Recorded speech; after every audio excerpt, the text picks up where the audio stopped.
Hey guys, Pastor Ben here with another review and reflection. Today I want to talk about a book I finished reading with my girls called The Little Prince, written and illustrated by Antoine de Saint-Exupéry. So this book has been sitting on our shelf for years. It's one that is kind of a children's literature classic, although I had not read it. My wife had not read it, who taught kindergarten for many years, and of course our kids had not read it, so we thought we would take a stab at reading this little book. We got a little interrupted because we started this end of November, and then we wanted to do Letters from Father Christmas during the Christmas season, so we paused on The Little Prince. We read Tolkien's Letters from Father Christmas, which I did a review on recently, so you can go back and see that. Really loved that book, and then went back to this book. My girls kept asking for it, so I think they enjoyed it, and it definitely had some interesting moments. It's a fascinating little book, but it was nothing like what I thought it might be. I don't know what I was expecting, but it wasn't what I was expecting, and it is in many ways a very complex work. So I want to talk a little bit about the plot of the book, our own experience of the book, and then just some further reflections that I've had, because this is a book that when I finished reading, I thought, I didn't really fully get that, and I want to think about this more and read about this more. So I've done a little bit of that follow-up, and so I'll share some thoughts from others which may help you if you're picking up the book for the first time, or maybe you read it as a kid but haven't really thought about it since. So what is this book doing? Well, it starts with this man who is a pilot, an aviator, who gets stranded in the desert. His plane crashes, he's lost in the desert, when all of a sudden this little prince appears, and he is a being from a different planet, actually a different asteroid, and he lives on this little planet. And it's very, very small, right? And it's just got a few things on it, a little rose on it, some volcanoes, a few things like that. And he appears all of a sudden, this little child, and he's asking this stranded pilot in the middle of the desert in North Africa, hey, could you draw me a picture? It's a very kind of little kid thing. And they end up talking, and the little prince tells the aviator his story, which is really kind of a series of stories about how he was on his planet, and he ended up leaving and visiting different asteroids and planets and the different people that he meets and all of that. And then the story ends up kind of looping back after a number of chapters. The chapters are very, very short, usually like a page or two, with these kind of simple pencil sketch illustrations. You can sort of get a sense of it there. And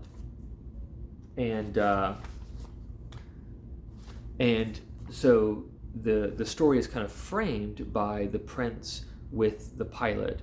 But in the middle of the book, I'd say the bulk of the book is the prince just telling his story to the pilot and saying, about all the different people that he met and the things that he saw. He goes to one planet where there's this, businessman who is always counting up the stars and everything, just trying to tabulate and add up the quantity of the stars. There's another planet where there's this king who's this absolute tyrant, but he has no subjects, no one to command.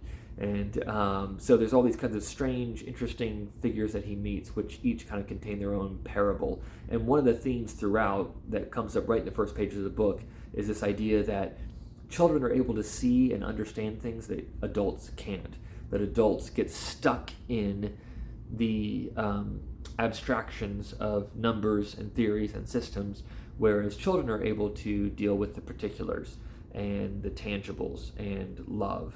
And so after the prince tells the pilot about all these different people that he met, we kind of pick back up with them in the desert, and it talks about how they find their way out and how the prince ends up leaving Earth to go back to his planet. I won't say a whole lot more about that, but there's a very important scene where he meets a fox and he learns to tame the fox and learns about love through that and all these types of things. So that's kind of the flow of the book. As I was reading it with my girls, on the one hand, it was a fascinating little book. It had some funny moments that my girls enjoyed, I enjoyed. He's a good writer. It's very kind of dreamlike in its feel and in its flavor, very kind of otherworldly in a sense. And but there's some poignant little pictures and scenes. Again, a lot of the stories that he tells about the planets that he visits have kind of parables to them, reflections on life and reflections on the way that adults view life versus the way that kids view life. So it definitely had some things that were interesting and engaging. I didn't dislike the book, but I wasn't really getting it.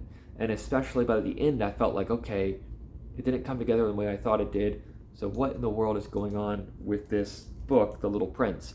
So I did some more thinking about it, and I could tell that he was trying to wrestle with, he's using this little book in a kid's book, which has become a massive bestseller apparently. Again, I didn't really grow up with this book, but it's been translated and published in all sorts of different languages. It was originally published in French in 1943. It's had, various exhibitions that have featured it and things like that. So it's had a significant impact and kind of established itself as a classic. But why?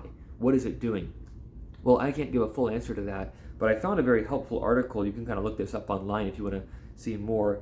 It's in the New Yorker, published in 2014 by Adam Gopnik is the author's name, and he just wrote this title.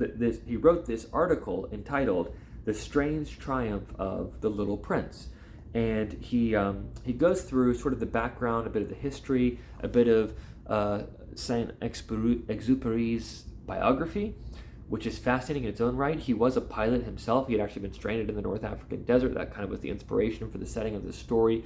But he's writing this in Manhattan, having fled France, as Hitler and his armies are rolling into his home country. And he's watching from afar as the country that he loves is falling under the tyranny of Hitler's Germany.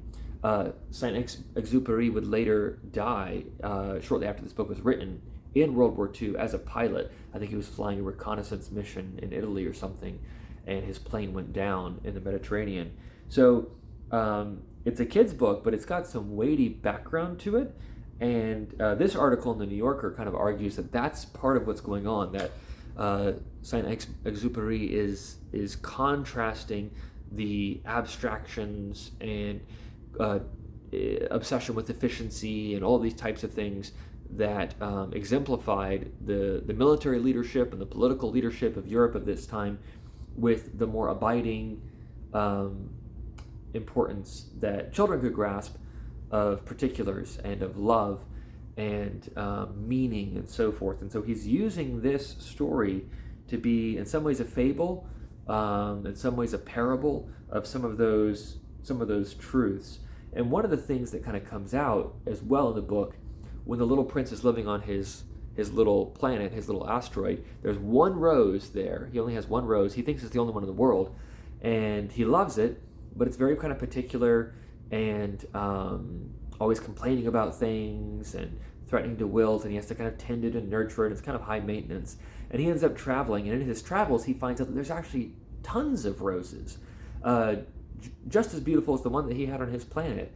And yet, as he comes full circle, he comes to realize that the only way to really love something and enjoy something is to do so particularly. The way that the author puts it here in his article is, the book moves from asteroid to desert, from fable and comedy to enigmatic tragedy, in order to make one recurrent point.